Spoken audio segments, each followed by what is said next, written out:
On today's episode of the Mark Titus Show, AJ Dybantsa is officially a BYU Cougar, the number one recruit in the entire world, who is the best prospect since the guy who's the freshman right now. He's the best prospect since the last prospect who was the best prospect since LeBron James. We'll put it that way. Well said. I don't know how. I mean, when Dybantsa first popped up on my radar, I think it was like after Peach Jam over the summer, and people were talking about him like he was better than Cooper Flagg. I'm not here to say he's not. I have no idea. I just continue to be confused by how Cooper Flagg is like the greatest prospect we've ever seen. He was in the same class as Dybantsa. He reclasses, is now in college. And then once Cooper Flagg is like out of the system and he's like moved on to college, we then turn our attention to AJ Dybantsa and we say, he might be better than Cooper Flagg. And I say, didn't you just see them in the same class not that long ago? Be that as it may, maybe he is better, maybe he's not. I don't know. What I do know is there was a ton of hype around this guy. There's a ton of NIL money being thrown around, or at the very least reports being thrown around. We remember not too long ago, Jeff Goodman, I think it was reporting $9 million was his asking price. I'm seeing a price tag of $5 million seems to be what people are saying. Some people are saying 7 or 7.5. No idea how much money it was. We do know this. It was a fuck ton of money, and he is probably, I feel comfortable saying he's probably made more money than anybody that's never played a second of college basketball. He's probably the richest 17-year-old basketball player we've ever seen. All that's to say, he finally is committed. The college where he's going to play his college basketball is no longer a mystery. He is, in fact, going to BYU. He took the visit to BYU not that long, a few months ago, whatever. And I remember talking on the show about, like, is this a possibility? Is BYU actually going to be in the mix with five-star recruits moving forward? The answer is a definitive yes. This doesn't change the entire landscape of college basketball. This doesn't completely shake things up. But at the same time, I think if you are looking at AJ Dybantsa going to BYU as a blip and just like a one-off type thing, like a Ben Simmons going to LSU or a Cade Cunningham at Oklahoma State, like some of these guys who are number one recruits that are going to not Kansas or Kentucky or Duke or whatever, and you're looking at AJ Dybantsa going to BYU and saying that was just weird circumstances that led him there. I'm sure moving forward BYU is not going to be a player with 5 stars. I don't know if that's the truth either. So it's somewhere in the middle. It's somewhere in the middle of like, oh my God, BYU is going to dominate recruiting moving forward, and also just like, oh, that's pretty cool that they got one guy, because boy, there's a change in the BYU recruiting acumen, we'll say, as of late. BYU is killing it. So we'll talk about AJ Dybantsa a little bit. Also, Arkansas beats Michigan in a thriller in Madison Square Garden. Michigan's up 4 at the half. Arkansas then builds an 18-point lead with like 10 minutes left. And then Michigan comes all the way back, cuts it to 1 with under a minute left. Could never fully get over the hump. Arkansas hangs on to win. Boogie Flan and DJ Wagner were both great. Danny Wolf, though, he is going to be an absolute menace. Was flirting with a triple-double. I think he had 14, 9, and 9 against Arkansas. Very, very fun game. And I want to talk about it. I want to talk about both teams. I really want to talk about the Michigan part of it because the Wolf-Golden combo is fascinating. But I really think it might just be Wolf. I think in the end, the story just might be Danny Wolf. And I think we could talk about the 2 7-footers and Dusty May playing against John L. Davis and Vlad Golden. A lot of Florida Atlantic vibes, obviously, in that game. But that seems to be the best game we saw this week. Talk about that a little bit. Also got to do the Fraud Power Rankings. The Fraud Power Rankings are back, and I think this might be the best one I have of the year. I have a lot of great picks that I want to get through. So that might end up being the bulk of the show. Maybe we'll cross some teams off. I've been working hard at my database, and I added one piece of criteria that I did some research on. So we're adding to the cross-off list. We're adding a criteria to the cross-off list to then cross off at least one more team I know of. So and this will stay for the year. Yeah, this is a criteria that will stay for the year. This is a new criteria that will stay for the entire year. Fun show coming up. AJ Dybantsa, some Michigan, Arkansas talk, and, of course, the Fraud Power Rankings. Let's get into it. All right, let's start with Dybantsa going to BYU, number one recruit, like I said at the top. This is anytime the number one recruit commits anywhere, that's probably going to be my top story. Especially there were I got a little cocky. I said last show we're on a great run with college basketball games. That every show we do, I come sit down in this chair and I'm like, oh my God, there were 5 great games to talk about, and I'm so excited to dive in. And then between last show and this show, it was basically just like Michigan, Arkansas was like the only one that like really grabbed me. So I got a little bit cocky, but anyway, the big story I would say, given that the slate is taking a little bit of a breather, Saturday's going to be loaded. We'll talk about that at the end of the show. But given that the slate this week was a little light, the Dybantsa to BYU is the obvious number one story. And he had his Final Four of Alabama, North Carolina, Kansas, and BYU. And I think to a casual college basketball fan, which of course, if you listen or watch the Mark Titus show, you are not a casual. Right. You are locked the fuck in, and you know everything there is to know about the sport. But to an outsider who doesn't maybe pay that much attention, I'm sure BYU stuck out like a sore thumb. He announced it with Stephen A. Smith, and Stephen A. Smith couldn't believe it. Yeah. Stephen A. Smith was like, "You're not choosing North Carolina? Yeah. You're not choosing Kansas?" And Bama historically has not been on obviously the Kansas-Carolina level, but Bama the last few years and finally getting over the hump, getting to the Final Four last year. Bama has established themselves as one of the premier programs in the country right now. So like the Bama part even makes sense.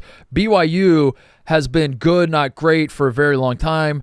BYU is like obviously the Jimmer years they were really good. Brandon Davies situation happens and that national title hope kind of dissolves into thin air. But BYU has had some decent teams through the years, but as a program, I don't think BYU is grabbing, just your average sports fan and shaking them and demanding their attention.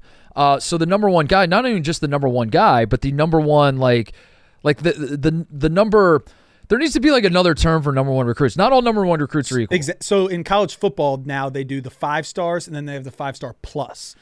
He's a number one plus. 5-star plus doesn't make any sense. That makes no goddamn. That's a 6-star.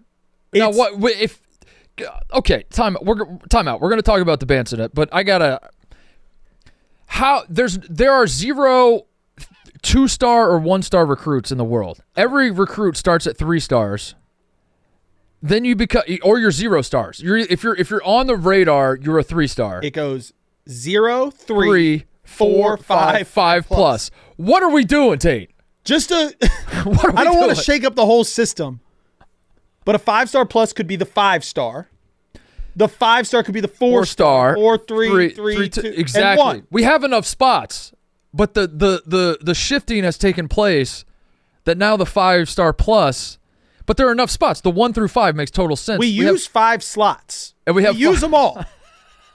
But instead It's insane. Anyway, Dybantsa and BYU might be a surprise, but we've been sort of sniffing this out a little bit. Like, I don't mean that I'm the only one that was on this, but because like the people that are in the college basketball world have been on it as well. I'm just saying that if you have been a little bit plugged in, you know that Dybantsa going to BYU was always a realistic thing. He plays high school basketball right now at a prep school in Utah, even though he's from Boston. He's from Massachusetts. Yeah. So he's in Utah right now. So you could make the argument that like BYU is like the local school. I don't know if I don't think when you're born and raised in, I don't know where he's born actually, but he's from Massachusetts. Mm-hmm. He's just going to school in Utah. I don't think that gives BYU the inside track necessarily. Maybe it did. I don't know. But this isn't a story of like a kid staying home. So yeah, it might be a little surprising, but there was chatter all along about him going to BYU, and we touched on it over the summer, and we've touched on it a handful of times between the summer and now. That one, BYU has money. Mm-hmm. BYU has Ryan Smith, the owner of the Jazz, is a BYU guy that not only is a BYU guy, but is a BYU guy that gives a shit about BYU sports and wants BYU to be good. And I'm not here to say that every dime that is going towards these recruits is coming from him. I'm just here to say that would make a lot of sense to me. To have a guy that's worth billions and billions of dollars, he owns an NBA team. Like, I'm starting to wonder if there's a conflict of interest at what point. Like, do you have an NBA owner who's like funneling guys to the school down the road, and like this is somehow his development system? Whatever the case, that's not for me to investigate into. But I think when you realize in this new landscape of college basketball, it's going to take money to get these guys. Number two, it's going to take like some sort of hook of a sell of like it always has, like the recruiting pitch, like that's always been the case with guys. But money drives most of the stuff. And if you have a guy who's got unlimited money basically and has a very strong interest, and getting 5 stars to the school he cares about, which BYU does. And then you pair it with a coach in Kevin Young, who's got the NBA ties. Now, a lot of these coaches have NBA ties, but what seems to make Kevin Young different is that, and what makes the whole BYU situation different from my perspective, is Kevin Young has like Chris Paul as like it's not enough to just be like I was in the NBA or like I have NBA phone numbers. Chris Paul seems to be a huge fan of his. I know he's throwing Durant's name around, but I don't know how much Durant like fucks with the guy. I don't mean to say that he doesn't like him or loves. I don't know if it's like I don't know if Kevin Durant's out there recruiting for BYU, but it does seem to like Chris Paul is not recruiting for BYU, but for Kevin. Like, It wouldn't surprise me if Kevin Young's like recruiting people and is like, let me get Chris Paul on the foot. Chris, tell him how awesome I am. And then Chris was like, fucking love this guy. I wouldn't be surprised if that happens. And then on top of all that, you have Danny Ainge, who is like a fucking mob boss of the NBA, and like he's with the Jazz right now. Obviously, used to be with the Celtics. Like, will always be a Celtic somehow. Is like always, but on top, he's not ever with one team. I never think of Danny Ainge as like he's working for one team or he's on one team. I think of Danny Ainge as just like an entity within the NBA. He just represents like the entire league. And every time you see Danny Ainge at like a college basketball game scouting, it's just like I always think he's just there for the entire league. He's just like the league. He'll send his notes to the whole. Yeah, they don't only call him Danny Ainge. They're just like the NBA is here, and then they cut to Danny Ainge in the crowd, and he's like got his arms crossed watching some kids play. But Danny Ainge very much cares about his alma mater. And is very plugged into BYU as well. And I think all these forces at play does make BYU not only a viable candidate for a guy like AJ Dybantsa, but I don't think it's a coincidence that BYU, my research 24/7 backed this up, that BYU, I don't know how far back 24/7 goes to, or 247, whatever they call themselves, to how far back they go with the recruiting rankings, but as far back as they go, 15, 20 years, whatever, the top 4 recruits in BYU history, and the reason I framed it that way is because Danny Ainge was probably a pretty big recruit they got back in the day. But the top 4 recruits they've gotten in the modern era have all happened in either are either freshmen at BYU right now or are coming next year. Right. So those are the top 4. So something has changed. There's been a material change with the way BYU is going about recruiting. And a lot of it, obviously, is the landscape of college basketball as a whole, and now you can directly offer money to these guys. But you got Yegor Dimin, the Russian point guard, the 6'9" Russian point guard who just hurt his knee and he's going to be out for a little while, but he's going to be a top 10 pick. He's fucking awesome for BYU. Cannon Catchings, who's from my hometown, funny enough, was committed to Purdue. I think he ended up being a 4-star. I think he was flirting with the 5-star at one point. He's a freshman at BYU right now. You got obviously AJ Dybantsa, and then Xavier Staten is this big man that's also committed to BYU right now. I think is a 5-star who's coming with Dybantsa next year. Those are the top 4 recruits in BYU modern history, and all 4 of them have committed. They're within this window of like a 12-month thing or like a 16-month deal. And that's not a coincidence, and I just wanted to point that out. So like I said at the top, like I don't think if you're Duke, Kentucky, or even the schools that lost out on Dybantsa, you're Carolina and Kansas, you're shaking in your boots and you're like, oh my God, BYU is going to change this game forever moving forward. But at the same time, I do think that this is a far bigger thing than just like Ben Simmons knew. Like Ben Simmons got to LSU because like one of the coaches he knew pretty well, and it was just kind of like Ben Simmons was like, I don't give a fuck about college basketball. Don't care where I go. Just let me go somewhere where I can just kind of chill and then not go to class and then go to the NBA. That's where I want to go. So he goes to LSU, and like nobody at the time when Ben Simmons committed to LSU, nobody was like, oh my God, what if LSU starts getting all the number 1 recruits? I think BYU, it wouldn't surprise me if BYU is in the mix with a lot of guys moving forward. So LSU, Ben Simmons is a great example. Anthony Edwards goes to Georgia. Both of those teams they're good example, miss the postseason. They miss the tournament. This is not like you've said, AJ Dybantsa is not going there, and it's a one-off thing.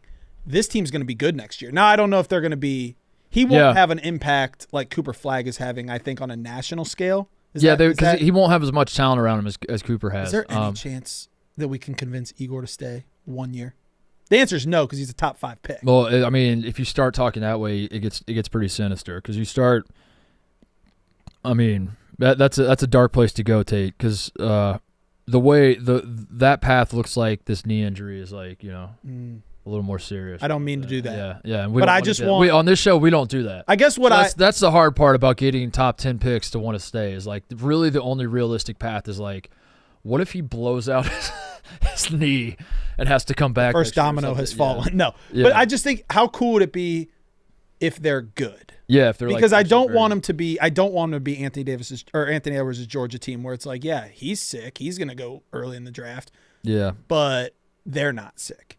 Right. I'm afraid that might be the case. Cade Cunningham, like Oklahoma State was good, not great. They were okay, like they weren't super.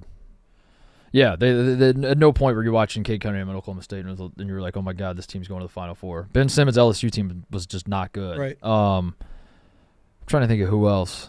Who else was like a one-off that didn't go to a traditional? Derek Favors was the number one recruit, and he went to Georgia Tech. Georgia Tech, yeah. Did we play him in the tournament? Was Derek Favors on the team in 2010? He was He was 2009. Yeah. Number one recruit. Yeah, he was a freshman on the 2010 team.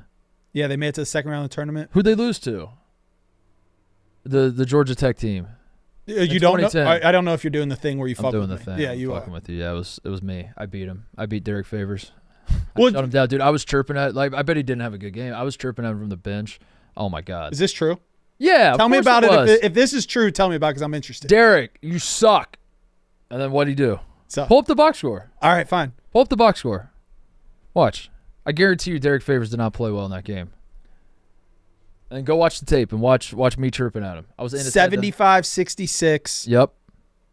Wire to wire, it appears. Derek. Shumpert was Shumpert on that team? I got to go to the full box score. Was Shumpert on that team, I think, too? Yeah, he was. Damn, you guys. Glenn Rice Jr.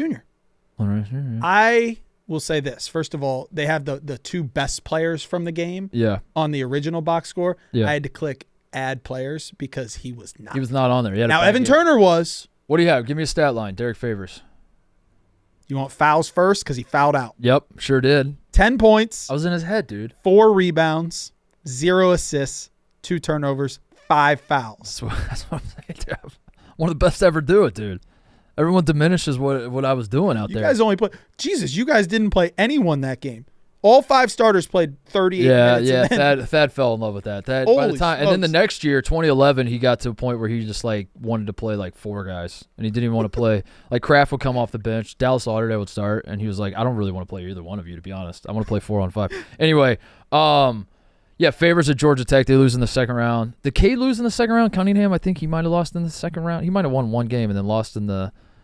What was that face, Cody? What was that? He led Oklahoma State to the Big Ten. He was Sweet 16? I think. Cade was Sweet 16? You stake your reputation on that? Yeah. I'm pretty sure they lost in the second round to Oregon State. They did play Oregon State. Was that the Sweet 16? I don't know. I got them being in the. You don't know. God damn it. Well, I don't have every single. You're looking at it right now, Cody? No. What is the show right now? I don't know. What are we doing, boys? 20 first. I'm gonna get it first. I'll tell you that. I got it right here. 2021 lost Midwest second round 80-70 versus 12 seed Oregon State. They lost the second round. Oregon State. They did beat Liberty. They did beat Liberty. I think BYU they could be good. They could be pretty good. Yeah. Like that. They're not going to be Duke good. They could be. I don't know. I guess it's probably too early to say, but Catchings could come back. He's pretty good. The big man. I watched. So this morning I was like grinding tape, and by that I mean I watched like 1 2-minute YouTube video of the Staten kid, the big man that they're bringing in with Dybantsa. He's a good shot blocker. He's a good energy guy. So yeah. They could be good, but they're saying this Dybantsa. Have you were on to him early? You were talking about him. Well, I remember it was Peach Jam. I'm pretty sure it was Peach Jam. Coming out of Peach Jam, the chatter, which like I understand the rest of the world wasn't paying a lick of attention to what goes on in college basketball, much less recruiting. But I follow enough people and like I keep my finger on the pulse a little bit to like, when people are pumping out propaganda, I'm seeing it. And, like, coming out of Peach Jam, people were just going fucking crazy about, like, AJ Dybantsa might be better than Cooper Flagg. And I was like, how can that – I'm not saying you're wrong. It's just, like, you already sold me – it's like I'm driving this new car off the lot that, like, you sold me on. I was like, oh, yeah, I got to have this car. And I'm like, I'm not even off the lot yet. and I'm hearing like an announcement over the intercom. We have the best car ever. It's a different car, and I'm That's like, a great analogy. I'm still in the car you just told me was the best car. Like, what's going on here? I'm pretty sure. Let me look up that it was Peach Jam. Yeah, it was. I remember, but it was. I mean, they were describing Dybantsa as like athleticism of Andrew Wiggins will impact the game like Cooper Flagg, but is a better one-on-one scorer, which is the one flaw that we're talking about with Cooper Flagg. So, no, he's apparently just like he's just a bucket, just a walking bucket and all that. So we'll see. I don't know. There's been a lot of guys that have obviously had a lot of hype, and some have panned out, some haven't as much. So I'm gonna wait and see situation with him.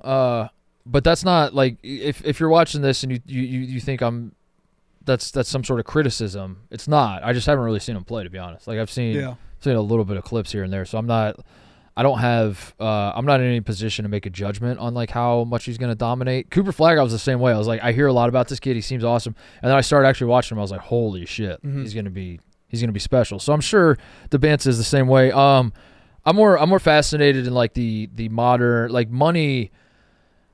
How much money is too much money? How much like I'm not. And when I say that, I don't mean the kid doesn't deserve this money. I mean like, is there a limit? Because I don't think that $5 to $9 million for 1 year of AJ Dybantsa is going to be worth it in that sense. When you're asking me what kind of year they're going to have next year, it's highly unlikely, could be wrong, highly unlikely that it's going to be worth it in terms of like, if you can push a button where you're like, pay $7 million, win a national championship, everybody's going to push. Correct. But that's not what this is, and I don't know if that part's going to be worth it, but you could argue that like as Dybantsa moves on in his NBA career and he keeps a strong tie to BYU, like having his face on the walls, having his jersey, like all that stuff like sort of matters. But I'm just curious with the recruiting, like there has to be a point where it's too much money, and I don't know if Dybantsa gave us the limit with this or if this is just the start of like we're going to see just guys getting Juan Soto contracts to play one year of college basketball. Do you have any knowledge of is there like a contract? Like, I guess my point is they're giving him $5 million. Say it's $5 million, which is what we're hearing, but it's also lower than what we had heard it was going to be. Right. And does he have to play? Does he like if he goes in, God forbid, on the first day and like do they just have to give him $5 million? Yeah, I don't know. Does he have qualifiers he has to hit? Does he have appearances he has to make? Yeah. Or is it like, hey, if you sign your letter here, we'll give you $5 million? That's the modern NCAA right now, and that's why it's such a fucking mess. Is like you are so obviously a professional sports league that's trying to conduct its affairs like an amateur sports league, and you can't have players making $5 million in an amateur sports league. That doesn't make any fucking sense. He's making $5 million to play basketball for 1 year. As an amateur basketball player, he's making $5 million. The National Collegiate Athletic Association is just sitting there as they're trying to figure out like what their identity is. And yeah, that's where we're at. Trivia question for you. Test your knowledge. How many college basketball coaches make over $5 million a year? I would say Bill Self. I would say Bill Self is 1. John Calipari. 2. I would say this is from 2024, by the way. This is where I got Izzo. Izzo is 3. You got 1, 2, and 3. How many are there? There are 7. 7? Yep. 7 okay. Total. Who did I do? Self, Cal, and Izzo. Yep. These are all just above $5 million, but I'm interested if you get them. Fuck. I'm not as good at this as I should be. Mark Few? Nope. That's what I was. No, Dybantsa makes more than him. Dybantsa's gonna make more than Mark Few. Yep. Yeah, Mark Few seems because Roy never made that much money either. That's what's hard is it's like not always just like the best coaches. It's I don't know. Give me the rest of them. Dan Hurley. Oh, duh. Yeah, no shit. No shit. Dan Hurley. And then it's Bruce Pearl. I was thinking of like old guys for some reason. Bruce Pearl makes sense. Rick Barnes and Scott Drew. Yeah, all those make sense. But but here's the thing. There's a lot of names that I didn't say that now AJ Dybantsa makes more than Rick Pitino per year. Yeah, Rick Pitino. That's crazy. Yeah. Buzz Williams. No, college coaching salaries are funky because like yeah, like Coach K was making like God knows how much money, like $10 million a year. And then I remember Roy. It was probably just a way to fuck with K. Maybe like there was some creative accounting going on with Carolina, but I remember like Roy Williams' reported salary was like $3 million or something, and he could have asked for like 15 and they would give it to him, but he was, and I'm sure he was getting more on the side for some. What do you think? What's Kevin Young incentives making? or something? I have it here. 7 years, 30 mil. 7 years, 30 mil. So it's just above 4. Yeah. So who has final say in the locker room? Well, listen, man, that's the. But did you see? The So NBA now. I think the most interesting part. I don't know where. Are you saying Le GM is now GM Dybantsa instead of AJ Dybantsa? Is that what you're saying? But Dybantsa, here's the thing. Do you remember we talked about earlier on the show? Dybantsa's dad said like money is not like the object in this. Dybantsa said it again. They said it again. Yeah. Do you? And I don't know if I'm calling bullshit. Yeah, because he makes a good point. They referenced the honor code, which I think most people hear about BYU's honor code and they're like, why the fuck would you want to go to school there? You can't drink, you can't have sex. I mean, like a guy like me, if I would have gone to school, I would have been arrested like day one. I would have been. I need AJ Dybantsa more than anything to get kicked off the team because he had sex. Yeah. That would be. Yeah, I'm just blessed to have gone to school like Ohio State, man. If I would have gone to BYU, it would have been. Let the boys fuck. It would have been bad for me. It would have been bad for your boy. I would have been racking up charges left and right. But he seems to think that that's actually a good thing because it's fewer distractions. I'm calling bullshit on that. I don't know how much I believe that. The money thing, I'm calling bullshit only in that, like, he says he doesn't have an agent, but I was reading Norlander's article. He's got this guy, Leonard Armato, is his business advisor, is the terminology. Not his agent. Not an agent. Business advisor. And Norlander says that Armato is Shaq's guy. Okay, so stick with me here. Armato's quote was, the money for every school is the same. The decision wasn't a money decision as much as a culture fit, a decision for the family, basketball, all those things that should be the determining factors. There was a certain money threshold, but once you got into that, it was how comfortable do I feel for me as a basketball player in my family. Now, if you have paid any attention to Shaquille O'Neal's career since he got done playing basketball, you know that this man has never turned down a check for any reason ever. There is no organization, there is no product, there is no business, there is nothing on planet Earth. If you offer Shaq enough money that he will say no to. Mm-hmm. He will take every dollar he can and stuff it in his pocket. This is the guy advising Shaq, who is now advising AJ Dybantsa, who is now trying to tell us that money doesn't matter. That's the part that I call bullshit. And also, he's going to BYU, and I think we're losing sight of that. He's going to fucking BYU, dude. It's obviously money. It's obviously money. Well, so the one thing that I won't call bullshit on, and I would love to call bullshit on all of it, because at the end of the day, dude, you could go anywhere, and you're going to Utah. Yeah, beautiful, by the way, beautiful. Not for a 17, 18-year-old. A Mormon school in Utah for a year. But the one thing that I will say, he said that he's trying to go to the NBA, and he will be coached by an NBA staff. Yeah. What better spot to get ready for the NBA than to be coached by an NBA staff? I think that should be BYU's main pitch. Yeah, that's what I was saying earlier. Is I think a lot of schools can flex NBA stuff, but like BYU seems to be going all in on like this idea that we're an NBA program, and whether it's bullshit or not, you do have NBA owner, NBA GMs, NBA players, and like you have all these guys that are like very directly tied to the program. So it's whether I think it's bullshit or not doesn't matter. It's whether the recruits will think it's bullshit, and of course they're not going to think that. I mean, how you can get Danny Ainge on the phone and Chris Paul on the phone and all that, like that's a pretty good sell. So anyway, I'm fascinated to see how it all unfolds, and Dybantsa will be a fun guy to watch next year, good, bad, or otherwise. But based on what everyone's saying, man, he's gonna take over college basketball, and it's gonna be awesome. I am pro. In case I want to make this point, just in case I came across as like I don't like that he's going there. It's not that I don't like it. I'm always fascinated whenever guys like make decisions that don't seem to be the obvious choice. You become fascinated by it. I love this actually. Like I wanted Zion Williamson to go to Clemson so badly, and when he picked Duke, I was like, come on, man. Like don't go to the. So Dybantsa is not from Utah, but he is playing at Utah, and the hometown thing doesn't really, or the home state thing. I don't know if it really resonates, but if that is in fact his line of thinking, is he's like, I'm comfortable here. This is a school that I'm currently around. I think it actually worked the other way. I think the reason he's going to prep school out there is because he always thought BYU was the play. You know what I mean? Yeah. I don't think it's that he picked BYU because he's going to prep school, So whatever, be that as it may, I encourage all the 5+ stars watching and listening, and I do have a massive audience of 5-star recruits.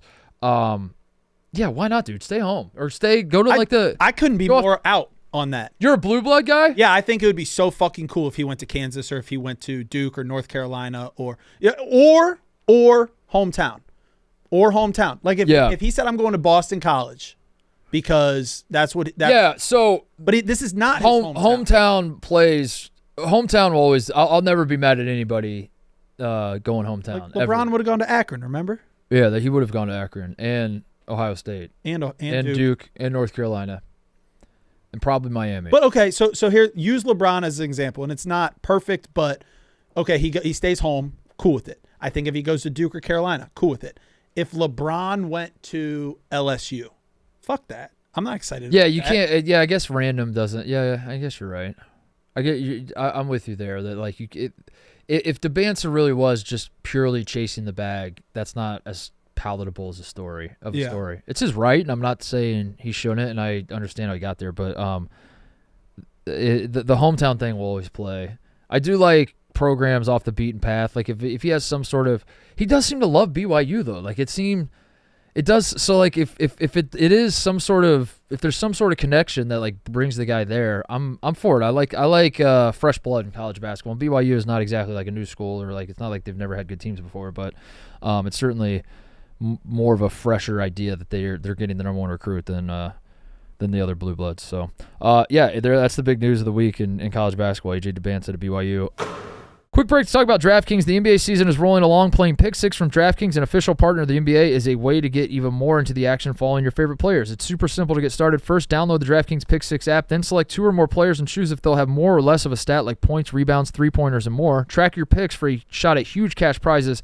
That's all there is to it. Pick 6 is available in most states, including California, Texas, Georgia, Missouri, and more. And for all first-time Pick 6 players, check this out. New customers play $5, get $50 in Pick 6 credits.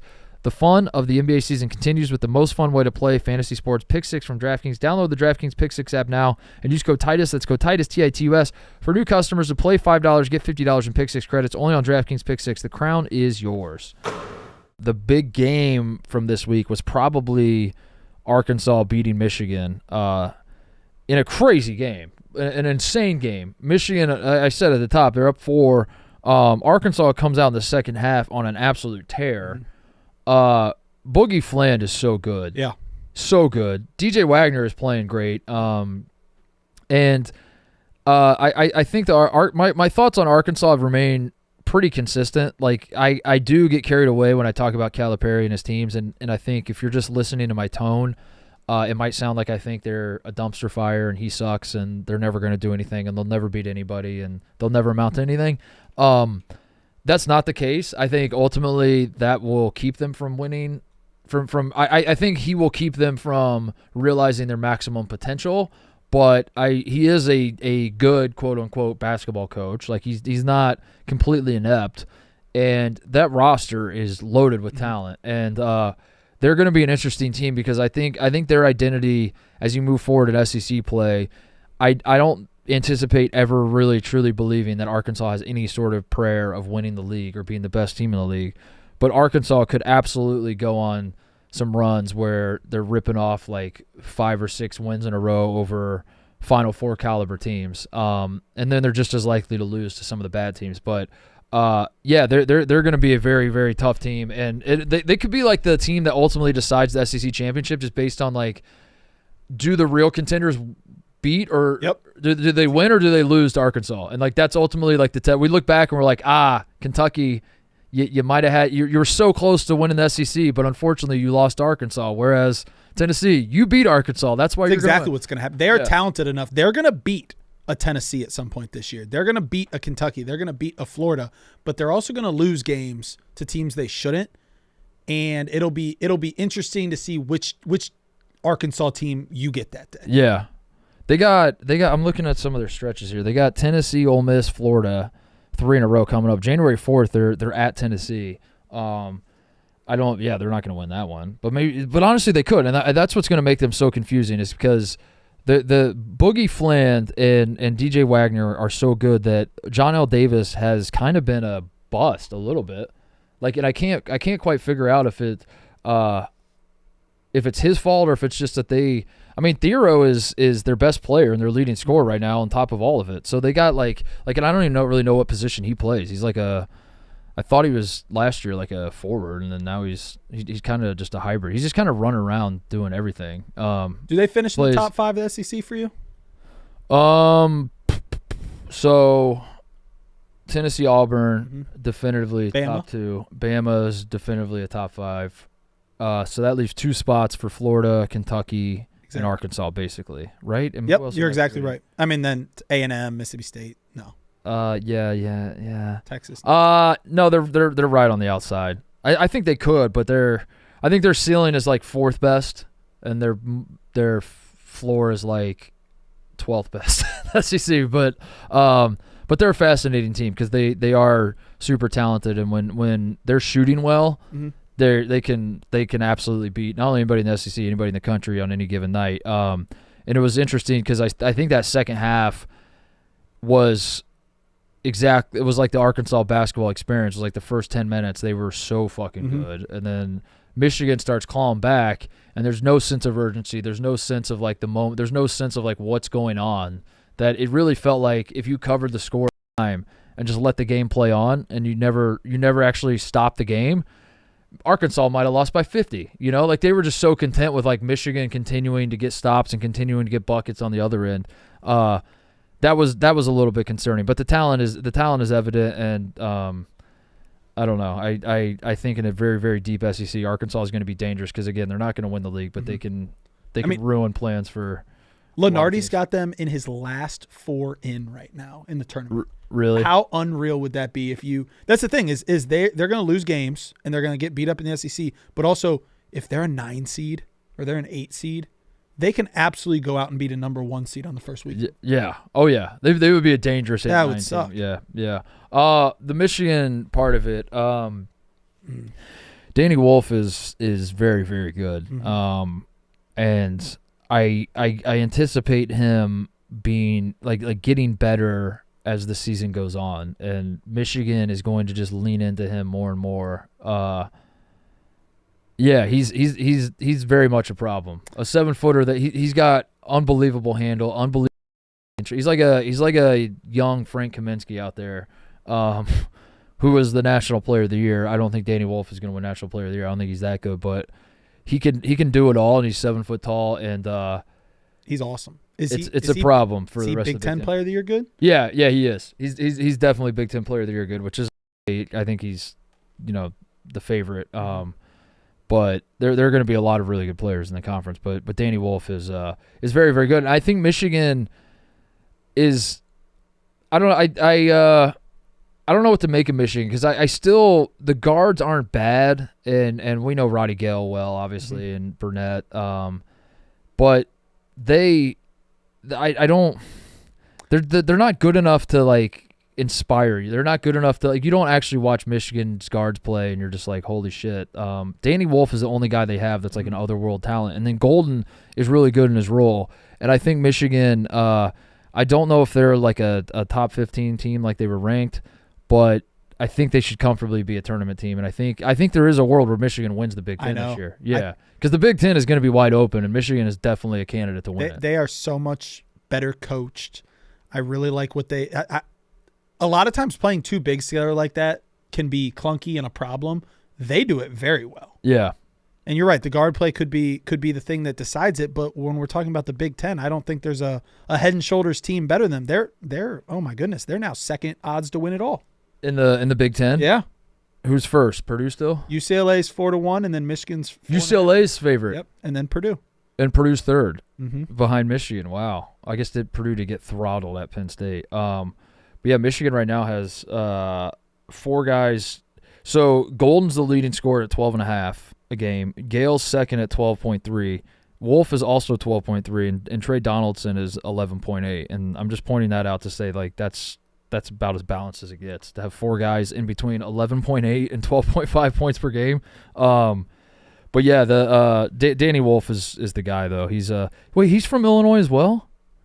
This thing I'm looking at says Glencoe, Illinois. Where's fucking Frank Kaminsky from? Wait a second. From Lisle, Illinois. Now hang on just a second.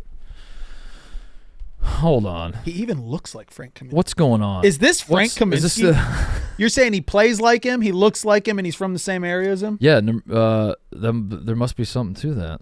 But yeah, hold on. Wait a second. No, Michigan's good. Michigan's going to be good. The guard play is good enough. It's not. I just think when you look at like Ace Baldwin at Penn State, and you look at Braden Smith at Purdue, and you look at Ohio State's guards, we're still trying to figure out how good our team is, but I like our guards at least. Akins at Michigan State. Like you look around the Big Ten, the Michigan guards aren't on par with those guys. But if you can get the ball in Danny Wolf's hands and let him run fucking 7-footer to 7-footer ball screens, that's an absolute mess for teams. But yeah, I like Dusty May too. That's what makes it. I mean, I know you want me to hate Michigan, and obviously with the football team, the shit we got going on in Columbus with Michigan, it's not a good time as a Buckeye to say it. But like I was watching Michigan basketball there, and I was like, this is. I don't love Roddy. Now Roddy, that part, don't love that. Do not love that about Roddy Gale. But but also Roddy was like he was frustrating as fuck to watch, and like whatever. But yeah, I have no shame in admitting that like I enjoy watching. I like Dusty May. I like Dusty May, and I like watching Danny Wolf play basketball, and I think they're going to be fun to watch this year. The Mark Titus Show is brought to you by Cars.com. Want to find a trustworthy dealer? Want to find dealership reviews from shoppers like you? Cars.com offers the latest research. I always trip up on that. Shopping tools and dealership reviews to help every shopper find the perfect car. Shop by monthly payment or filter by features to find the cars that fit your budget and needs. The car buying process is an absolute hassle for a lot of people, and to those people I say just go to Cars.com. It makes it a lot easier, and all your worries will instantly melt away. Visit Cars.com and start exploring your next possibility today. All right, moving on. Fraud Power Rankings. So I got my top 5, obviously, as I always do. I have 4 honorable mentions this week. Number 1 on the honorable mention list. Number 0, there's no numbers. The honorable mention is unnumbered, so there's no number 1 on the honorable. But this is the first one I'll mention. I guess we'll start with Chicago weather. What the fuck is this? Oh my god. There was a dash in front of the number on the weather. Dude, it was so last year it snowed on Halloween. This year it wasn't super warm on Halloween, but like it was warm well into November to where I was getting optimistic. I was like, oh my god, is it going to be a mild winter? Are we going to be? Are you a jinx guy? Are you one of those people? The TV show? No. Like, are you the type of guy where it's like the graphic says he hasn't missed a field goal in third, and then it's like, what the fuck? All I know is you guys. There's a reason I'm not in the game. I'm not invited to the gambling cave because I am not a jinx guy. And you all jinxed the Chicago weather. I blame it on every single person in this office because when I came in, I was like, oh, I heard it gets cold, and you're like, well, actually, last year it was very nice. Last year it got cold early and then warmed up, and then the winter was actually not too bad. This year it did the opposite, and it was hot, or not hot, but it was just like warm. You're wearing shorts and a hoodie for a very long time. It's cold as fuck today, dude, and it's like it's the kind of cold that's just like in your bones. And my whole thing with Chicago and the people around here that have lived here a long time, they seem to think that like being tough is. Being able to handle the cold weather is tough, and being tough is a virtue, and it's admirable. And to that I say no. Like I don't mind being soft when it comes to weather. I don't mind being like cold weather, not for me. I fucking hate this. But somewhere along the line, it's like, come on, man, you got to toughen up. And I'm like, we don't. You're a Big Ten guy, Titus. We as a species evolved to the point where we can live anywhere in the world that we want. Why am I living here, Tate? I live by the beach, goddammit. What am I doing? I love Chicago. I do love it, like most of the time. But God, when the weather hits like it does, dude, it is biblical. It is like a biblical winter and boy, getting into the car this morning, I was like, fuck this. Anyway, moving on. Honorable mention, Kansas. Number one team in the country loses twice. Not only do they lose twice, they lose by the exact same score, 76-63 at Creighton, 76-63 at Missouri. Two games that were not particularly competitive. The Missouri game, you could argue they both were ish there for stretches, but honestly, like in the end, it felt like both of them were blowouts. They are the number one team in the country. They were the preseason number one team in the country, and up until these two losses, they were undefeated. I think Kansas might have some problems. I'm not smashing the panic button yet. I have the panic button. I know where the panic button is. I located it. Really? I turned to my wife and I'm like, honey, where do we keep the panic button again? And she told me where it is. And I'm still on the couch. I haven't taken my feet off of the the foot Ottoman? The ottoman, is that what we call it? I believe so. Is that offensive? I don't think so. Okay. I don't know who the Ottoman That's what it's or called. who are the Ottoman? Ottoman Empire? The Ottoman Empire, yeah. Like who are Long they? gone. Yeah, so they're fine. So they're not Yeah, you're around. good. Okay, all right. Is that why we call it Ottoman? Is that why did they make footstools? Were they have an empire of furniture? It Were is. they just like going through Europe, like fucking going up to people sitting down and like get your feet up in the air? I don't know why. Slide a footstool underneath your feet. Anyway, I'm still chilling on the couch. Named because it was invented during the Ottoman Empire. No, the Ottoman Empire. There This we is go. a little tip of the cap.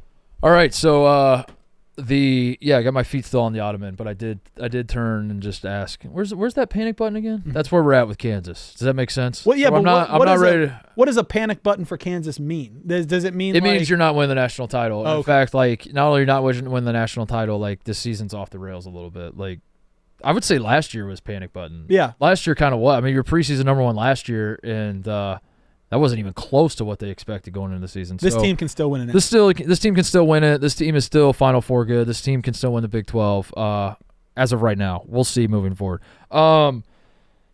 Memphis is an honorable mention.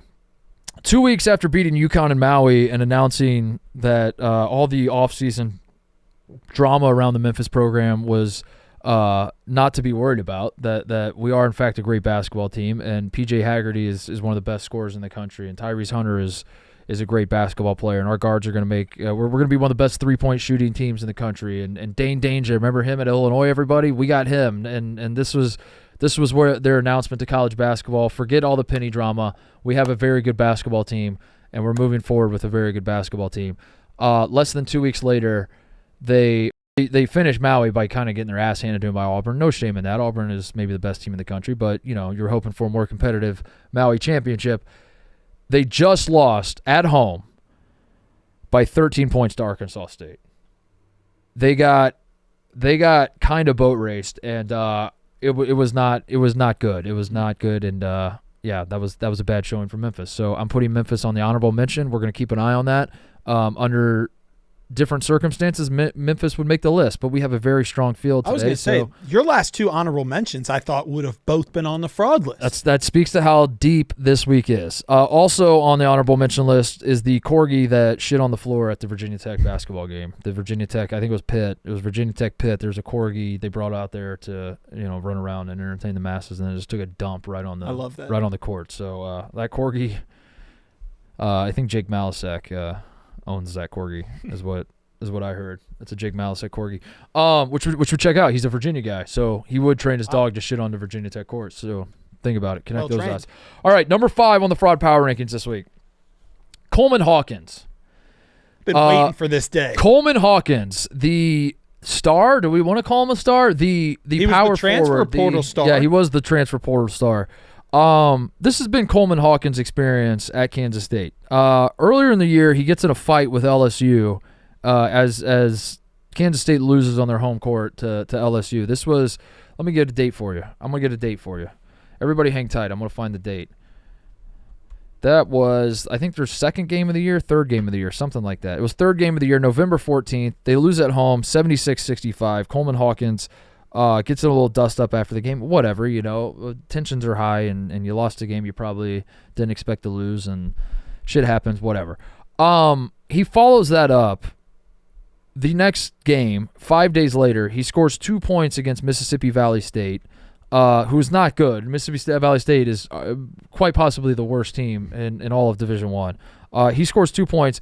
he's getting booed during the game. And in the post-game press conference, he says this: "If I'm being honest, I'm a little too hard on myself, but personally, I would give myself an F." Hawkins said, "I know some of the fans that were booing would probably give me an F too, but it will only get better from here as long as everyone stays patient. I wouldn't panic." Now, I didn't want to put Coleman Hawkins on the fraud power rankings. I thought the real fraud was whoever gave him $2 million. And, the kid didn't ask for $2 million. If someone offered it to him, and he's like, yeah, I'll take it, whatever. But then I saw that quote, and I was like, hey, he says be critical. He's opening himself up to criticism. So he says, it will only get better from here as long as everyone stays patient. I wouldn't panic. Since that game, since beating Mississippi Valley State, they won by 18. I don't know what they were favored by, but that's Mississippi Valley State is, again, no exaggeration, they might literally be the worst, the single worst team in all of Division I. He scored 2 points. Since then, in 5 games that Kansas State has played, the Wildcats are 3-2 with losses to Liberty and St. John's. He is St. John's is good, but they got absolutely throttled by St. John's, and they lost to a Liberty team that they should not have lost to. He's averaging 10 points, 7 rebounds, and 3 assists. Not terrible numbers, not even close to $2 million numbers. He was going to be drafted. He had to withdraw his name and choose the money. Yeah. To make the he was the catch of the portal, was he not? Yeah. It was like him, Kaderi Richmond, John L. Davis, AJ Storr, maybe John L. Davis, maybe. Who John L. Davis, same sort of thing. Like John L. Davis hasn't been awesome for Arkansas, but you were on the trail early. That's less of an issue because they have great guards. But yeah, you've been saying, hey, this freshman class would be where I get mine. Maybe not get it from the portal. Freshman class maybe not from the portal. These people. How would you like to be the person that brought him in and paid that $2 million? Paid $2 million for, or is the number bullshit? That goes back to my thing with Dybantsa. Like, is this worth $2 million? This isn't even worth $20,000. Yeah. He's not been like dreadful, but what he has been is somewhere between the second and fourth best player on Kansas State. And for a guy who is like reinventing the NIL market, that's bad. That's got to be bad. Now, it's not my money, so I don't care. I didn't spend a dime on Coleman Hawkins going to Kansas State. I have to imagine, like, for a guy that, and he's very, I mean, we saw it, like the quote I just shared, but his attitude at Illinois the same way. I'm not saying that like he's a cocky fellow. I'll put it that way. He's a confident, like he's not a modest mannered man, if that makes sense. He's very much like, yeah, fuck yeah, like I'll take the money. I'm that dude. I don't mind the pressure. I don't mind whatever. And he's just not delivering. And Kansas State gets absolutely throttled at St. John's this past week. And I just thought we should call attention to the fact that he was like the crown jewel in the. Do you think that gets brought up at all? Like by two people. One, because the fans obviously bring it up. Do you think NIL gets brought up by like coaches at all? Like, hey, I don't know. Yeah, we're paying. What are we paying? Mata used to bring up scholarships. Like, really? Like I'm going to pull your scholarship. Like, you, as a reminder, you guys are all getting scholarships to be here, and you guys are not playing hard at all. Like, coach is there. He's got the like film. That. Yeah. He rewinds. He goes, "Do you see this effort, Coleman?" Yeah. Like, this is not what we're paying you. We're paying you $2 million. Yeah. Let's go. Or maybe he doesn't care because he's not paying it either. Maybe it's someone else is paying. Yeah, I don't know. And he goes, "That's on y'all." Yeah. Yeah. Also, did you see when Arkansas and Illinois played in Kansas City a couple weeks ago? This didn't come up on the show, and it should have. Coleman Hawkins went to the game and wore an Illinois letter jacket, and he was at the game. And he was asked about it, and he was just like, I graduated from Illinois. I'm an Illinois guy. I'll always be an Illinois guy. I fucking love Illinois. Go Illini. And all the Illinois people were like, that's our guy. We love him. And they should. And like, whatever. None of it would be, if this was next year and he did that, I wouldn't find it odd at all. He is currently on a Division I team playing Big 12 basketball, and he's driving like 2 hours to Kansas City to go watch his old team. And it adds in that he's not playing. And he's wearing a letter jacket. Yeah. He was wearing He's wearing an Illinois letter. I don't know. It all was bad to me. But I'm old, and younger people have different opinions than me. Number 4 on the fraud power rankings, the University of Cincinnati.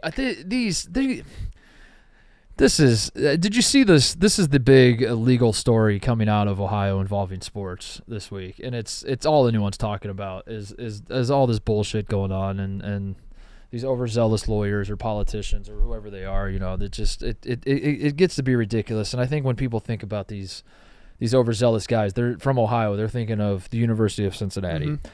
Cheatham Middle School is a school in Tennessee. Okay.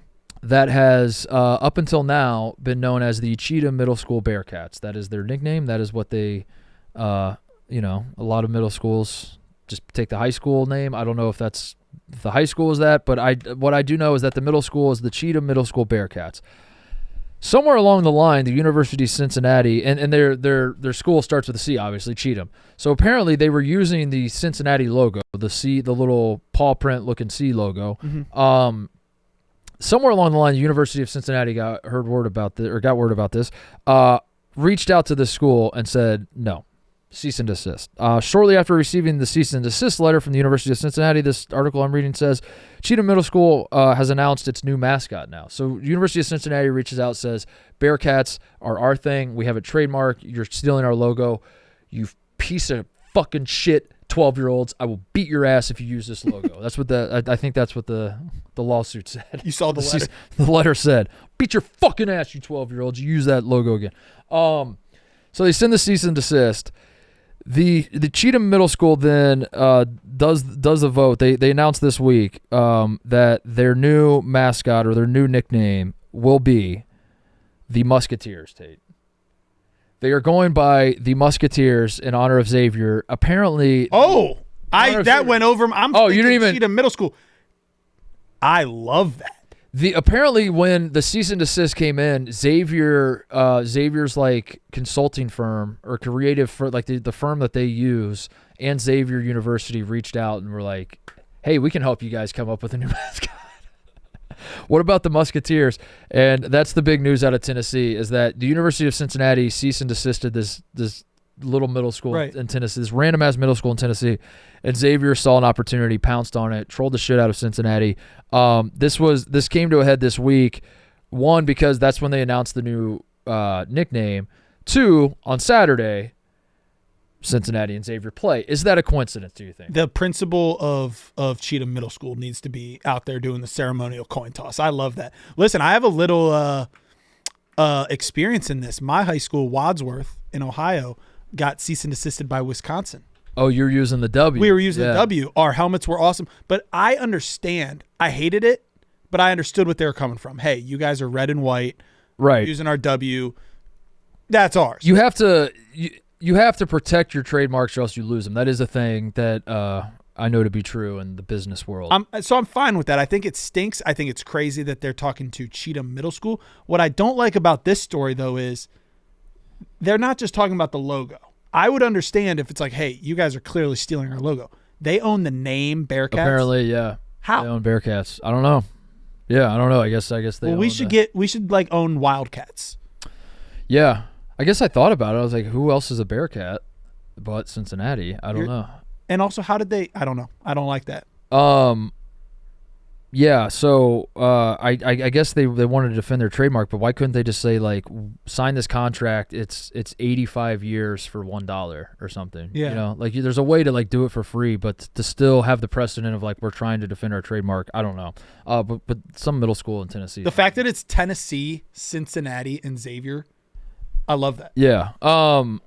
Yeah, they play this Saturday. I'm fired up. I love the crosstown shootout. It's one of my favorite rivalries in college basketball. It doesn't matter. That is the only rivalry. I'm going to say this about the crosstown shootout. It is truly, and I mean this sincerely, it is the only rivalry in college basketball where you can, in fact, throw out the records. You can throw out the rankings. You can throw out everything, and it will be both of these teams could be 0-30, and if they were playing each other, I would want to watch it, and it would be packed, and the fans would be losing their fucking minds. It is an incredible rivalry for that reason. But yeah, Xavier's won the last 5 and 9 out of the last 11, and now they're winning, the PR war as well. So this huge. Cincinnati has a better team than Xavier and should win. I'm watching the brawl back right now. A lot of pressure on Cincinnati now because they need a W. They need a W bad. And number 3 on the Fraud Power Rankings, Jim Larrañaga, head coach of the Miami Hurricanes, who went to the 2022 Elite Eight. I believe they were a 10 seed that year. A little bit of surprise run for for Miami that year. They go to the Elite Eight in 2022. In 2023, of course, they make the Final Four. And you know, it was another that team wasn't as much of a surprise. They were very, very good. They lose Isaiah Wong and Jordan Miller, and last year they come out of Feast Week unscathed. And they, despite losing good players that were very pivotal to their Final Four run, they come out of Feast Week last year ranked 8th in the country. They then end up going 15-17 on the year. Mm-hmm. They finish 14th in the ACC. They lose 10 straight to close out the season. Norchad Omier transfers to Baylor. I can't remember. Was Wooga Poplar on the team last year? Or when did he transfer? He's at Villanova now. But whatever. Reset. That was funky. Whatever happened at the end of last year was funky. Let's move on to the year after. Wooga was on the team last year. That's what I thought. And then he transferred to Villanova. So they get rid of. They have some guys transferred. Nigel Pack is still back.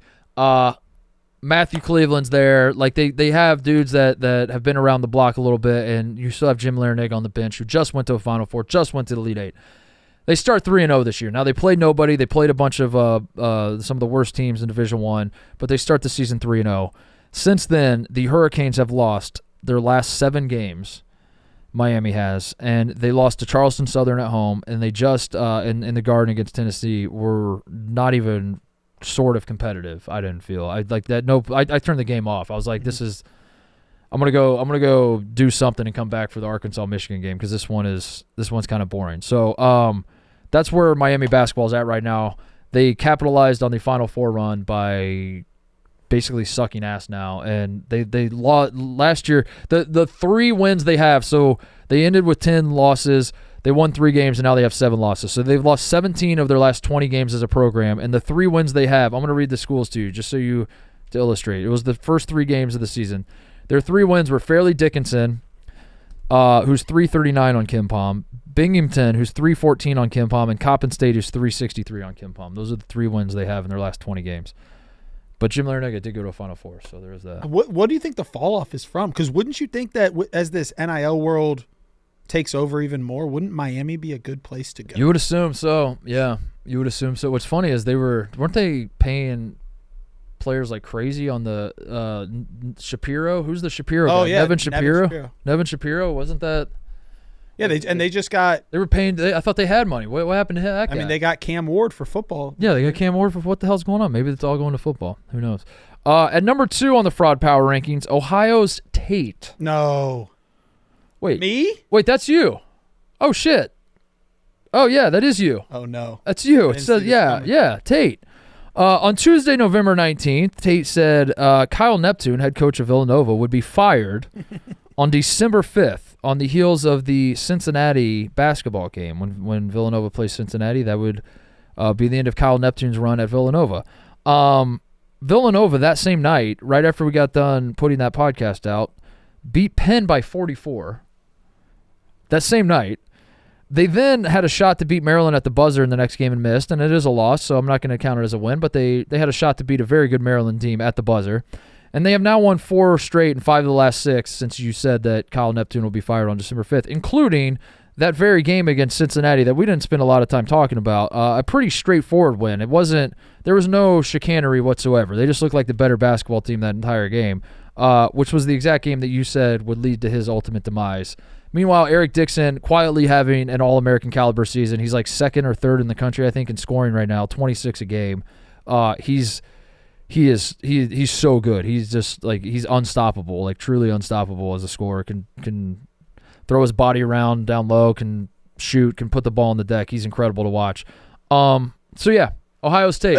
I'll say this. First of all, Villanova fans, you're welcome. That's called lighting a fire under someone's asses. Second of all, I'm going through it right now. We had 150 people fill out the "When Will Kyle Neptune Be Fired" contest. Oh, really? That we posted.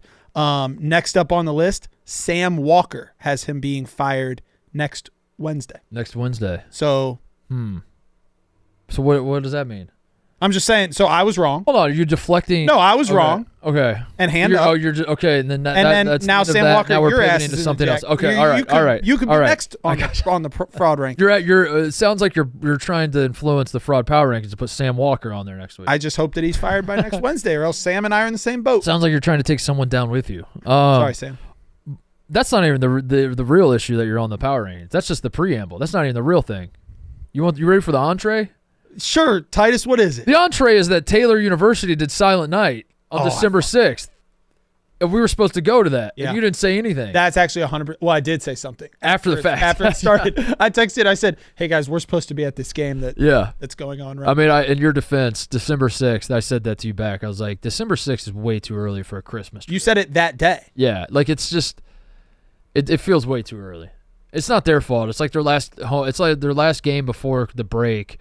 But as a guy that's not locked in on the academic calendar of Taylor University, I always assume that the Silent Night game is going to be like December 21st. It's got to be Christmas Eve. Yeah, it's got to be Christmas Eve or something, and then it just sneaks up on you every single year. So, but listen, let me tell you this: next year we're there for sure. Or else I'm back on them. That's an absolute fact. I'm putting it in my calendar, December 20th. Let's go to. I'm putting a reminder, December 20th. Go to the Silent Night game. The Mark Titus Show is sponsored by Jack Black. Jack Black just came out with 4 new scents of their #1 deodorant, Pit Boss. Their deodorant is the best at controlling odor and wetness no matter what I'm doing, and now I can have my cleanser, lotion, and antiperspirant all in my favorite scent, which is a total game changer. Jack Black's original Pit Boss deodorant is a top seller. Now you can get the same reliable odor and wetness protection in 4 new masculine scents. Big Sur offers a refreshing aroma that mixes marine accord and amber. Blue Midnight features adventurous notes of black pepper and lavender. Jack Zen presents a grounding blend of bamboo and violet. You will not find my armpits having any other scent than a Jack Black scent. I love it. I wear it every day, and I promise you, if you go try some Jack Black, you'll never use anything else. It's the best deodorant on the market, and all their products are great. Jack Black was founded over 20 years ago with the goal of offering men's body care products that were just as effective as women's body care products. Their commitment to Their commitment to superior skincare has made Jack Black, according to Circana, the #1 men's body care brand by total dollar sales. If you want simple, effective products that do what they say they're going to do, you need Jack Black. Head to getjackblack.com/Titus and use code Titus, Titus, for 10% off your order and free shipping. Once again, that's getjackblack.com/Titus, 10% off your order plus free shipping, and make sure to use my promo code Titus so they know I sent you. At #1 on the fraud power rankings, Michael Jordan. MJ, his airness. TJ's shaking his head. TJ's like, finally. He's a fucking fraud. About goddamn time. Michael Jordan played basketball at the University of North Carolina. He did. Michael Jordan is a man who the Google search machine tells me is worth $3.5 billion. Michael Jordan once, not too long ago, was it 2018, 2019, 20, somewhere around there, 20, maybe it was further back than that, went out to a North Carolina basketball game, walked out onto the floor, and to gas up the North Carolina football program said, quote, "The ceiling is the roof," which became some sort of mantra for the North Carolina football program, right? Mm-hmm. Michael Jordan, at the time, it felt like he was trying to help the little plucky underdog football program and shine the exact same light that's on the basketball program onto the football program. What I see now, Tate, is that Michael Jordan may have taken that spotlight that was on the basketball program and shifted the entire thing to the football program, because this week, in the world of North Carolina athletics, AJ Dybantsa turns down the North Carolina motherfucking Tar Heels, one of the greatest basketball programs, arguably the greatest basketball program in this country historically, who has the GOAT, who has Michael fucking Jordan and Dean Smith and Roy Williams. I don't need to tell you. You're aware of the program. Mm-hmm. He turns them down to go to BYU, presumably for money. And if it wasn't for money, a fatter check from North Carolina could have swayed his opinion. He could have been like, "I'm a BYU guy," and MJ could have been like, "Not so fast. Right. What about now?" And I'm sure he would have changed his mind. Not only that, we follow that up with news breaking yesterday-ish that Bill Belichick will now be the head football coach at the University of North Carolina, making $10 million a year, and apparently his NIL war chest is $20 million a year. This coming at a time where North Carolina basketball recruiting has, I don't want to say fallen off a cliff because that's being dramatic. They do have the 2 5-star freshmen there this year, but the last time I remember North Carolina basketball getting a Dybantsa caliber guy, like getting the holy fuck guy, getting the commitment where you're like, "Oh, wow, that's a big one," was probably Cole Anthony, which was 5 years ago now. Which, for a lot of programs, that's not that long. For North Carolina, that feels like forever. It's been 5 years since you've got the like game breaking recruit, and even Cole Anthony wasn't even really. They weren't even really that great. What the hell is Michael Jordan doing with this? Now, I don't want to tell a man how to spend his money, but I will say this: Michael Jordan should be spending his money on North Carolina basketball. Yeah, I've always wondered. I've always wondered. Now, obviously, North Carolina has top 10 players, all the time. How do they not get the top dude every year in this NIL era? Because they have, first of all, the ability for him to just call someone should have been all that it needs. But then he's got the money, and then you know what's cool? Jordan shoes, the Jordan logo. Kids love that. It's wild. The ability to just be like, hey, we'll outfit you in Jordan stuff. Yeah. And we're going to give you money, and you get to play in the coolest colors in the sport. I don't get it. I don't understand how like the Jordan brand doesn't have just rights of first refusal of every top recruit. Mm-hmm. Never mind MJ himself, but his brand, the shoe brand, like Zion Williamson's a Jordan guy, right? Yeah. How the fuck does that happen? How does Michael Jordan or Nike or whoever is in charge of the whole machine is like, listen, if you're eventually gonna be a Jordan guy, that means you go to North Carolina and be a Jordan guy. It's crazy to me. And I don't care one way or another whether North Carolina figures this out. It is just wild that like when talking about Dybantsa and all the things that BYU has working for them, which is money. You have a guy worth multi-billions who is heavily invested and directly linked and has a personal desire to see your college basketball program be good. North Carolina has that with Michael Jordan. You have NBA connections. North Carolina has that with Michael Jordan. All you need is MJ to tap in, and he's not tapping in, and he's not tapping in at a time where I'm not saying that MJ is the reason Bill Belichick's the head football coach. I'm just like, it's just like, it's wild that like North Carolina feels like they're becoming a football school. Yeah, it might be. North Carolina and Indiana. North Carolina and Indiana are both using all their resources now to become football schools. What happened to the game of basketball? What happened to the game I love, man? What happened to the game I love? Do you think Jordan's like actively helping Belichick and getting recruits and stuff? No, I think Jordan's just like taking his money and gambling it and smoking cigars and playing golf, and he's like probably doesn't even realize Bill Belichick was hired. But it's crazy that he's not more. Again, not my money. It's not my place to tell a guy to spend his money, but Michael Jordan needs to spend his money on North Carolina basketball. It's not my place. I'm not pocket watching, but it's pretty fucking crazy that he's not spending a lot of money on North Carolina basketball. Just doesn't make sense. That's not why I thought you were going to have Michael Jordan on Fraud Watch. I know. What were you nodding about? There's another Michael Jordan. Oh, no. There's a high school player No. in North Carolina named Michael Jordan, What? and he scored. He had 32, 11, and 8 in a game in North Carolina this week.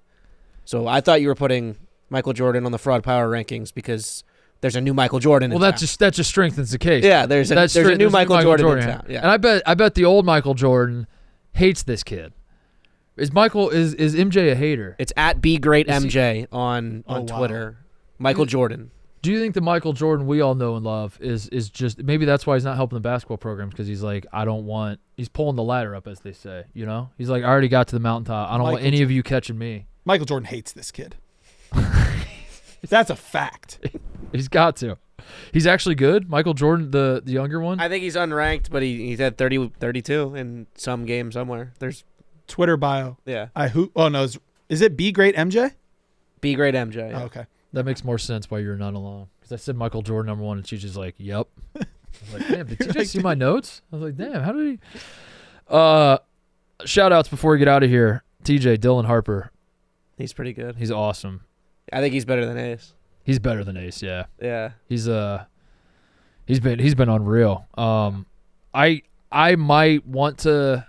Cooper Flagg's been awesome too, but at some point we'll start the number one pick debate because you have to. Mm-hmm. Because like if you let a guy be the presumptive number one pick for like longer than 3 months, you got to stir something up. Yeah. So I might throw Dylan Harper into the mix. I still think Cooper Flagg's number one, but he's been unreal, and he is better than I thought. Ace would be better than him. I thought the 6'10" guy that can shoot it from anywhere. Yeah, I guess it depends what you need for your NBA team a little bit. Like they play different roles. Yeah. But yeah, it's really fucking cool to watch him play basketball every time my team plays. Yeah. He gets to play for my team. It's pretty good. Yeah, he's so smooth and so under control and like so not a freshman. I feel Yeah. when I watch him play. I think that Peichel is going to open them up to just like fire 1,000 threes every game because Yeah. they haven't been playing pretty much any defense this season. So I think it's going to have to be just like shoot 1,000 times, which is going to be interesting to watch how that works out. But it's been fun. He's I feel like Ace is a freshman. Obviously, when Yeah. you watch him, he's super talented. But you're like, that's obviously a freshman. And Dylan Harper is harder to tell he's a freshman, which is a great compliment. Averaging 24, 5, and 5 on the year. It's pretty good. Pretty good for a freshman. Shout out to Connor Enright, our coworker Kyle Enright. His brother plays at the Paul, and I didn't realize this. This snuck up on me. Connor Enright is 7th in the country right now in assists per game. Wow. He's averaging 7.3 assists per game. And his brother works here. Kyle, I talk to every time I see. Is he out of the New York office, Cody? No, He's here. Where does he work? upstairs. Oh, that's why I never see him. On the back He side. used to be out of the New York office, but he moved here, right? Yeah. Mhm. I see him once every 2.5 weeks, and then I just assume he's coming from New York. He's just upstairs all the time, and I'm downstairs. Yeah, He's that not must here. be what it is. Yeah. But every time I do bump into him here at the office, I just talk to him about the Paul basketball and his brother. He's been keeping that from me. I didn't realize his brother's having that good of a year. 7.3 assists per game, dude. The slate. Let's talk about the slate. Big one Friday. Huge game Friday. I think that's the college basketball game to lock in on. Free Lutheran takes the court again to play at Oak Hills Christian on Friday. This is a team, the last time these two teams played, according to my research, it was 79-48 last year. This was last year. So Free Lutheran historically has been able to put some points on the board. Now they did lose by 31. But as I was telling Cody earlier before the show, if Free Lutheran can make 5 more threes, and if Oak Hills Christian misses 5 more threes, they only lose by 1. So if we can just clean that up a little bit, we might have something. I so badly want Free Lutheran basketball to win a game, and I'm going to be locked in on Friday. So that's the game to watch. That's my number one game to watch, Free Lutheran versus Oak Hills. They usually play the JV games before the varsity. Yeah. It's weird that this week they're going with the big game on Friday night. Big game on Friday. And then Saturday there's a couple good ones. Tons of games on Saturday, but Friday's really the big one. By the way, Free Lutheran plays on Friday. This is their last game of 2024. Their next game is January 10th. So they basically just take like the next month off after this game on Friday. I love this team so much. I'm obsessed. I want them to be I'm the team obsessed. that Taylor plays next year for Silent Night. Silent Night, yeah. That'd be something. That'd be good. Saturday slate is as follows: Auburn versus Ohio State in Atlanta. Florida versus Arizona State also in Atlanta. Doubleheader. Memphis is going to Clemson. Texas A&M plays Purdue in Indianapolis. Wisconsin then plays Butler in Indianapolis. UCLA versus Arizona in Phoenix. Xavier at Cincinnati. As I said, the crosstown shootout. That's the one that I care the most about, just because I went to it one year and I was just like blown away at how much hatred. A lot of schools like to talk about how much they hate each other.